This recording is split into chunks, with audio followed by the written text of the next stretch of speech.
যে যারা এখন ভবিষ্যৎ মা এবং যারা অলরেডি মা হয়ে গেছেন, আমি রিকমেন্ড করব আপনাদেরকে বডি যাতে আপনাদের অ্যালকালাইন স্টেজে থাকে সেই খাবারগুলো খাওয়ার জন্য। সেই খাবারগুলো হচ্ছে আপনার সমস্ত ভেজিটেবলস, সমস্ত ফ্রুটস, সামুদ্রিক যত খাবার আছে, আমাদের ইলিশ মাছ খাবেন, সামুদ্রিক ভেজিটেবল মানে কেল, সি হুইডস এইসব জিনিস খাবেন স্যুপ করে। তারপরে nut, seeds, sprouted beans, grains এগুলা খাবেন।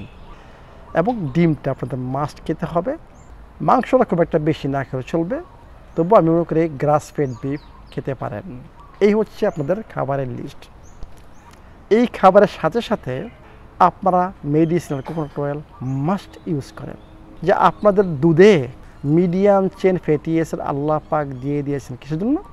বাচ্চাদের গ্রোথ এবং ডেভেলপমেন্টের জন্য, বাচ্চাদের ইমিউন সিস্টেমের জন্য।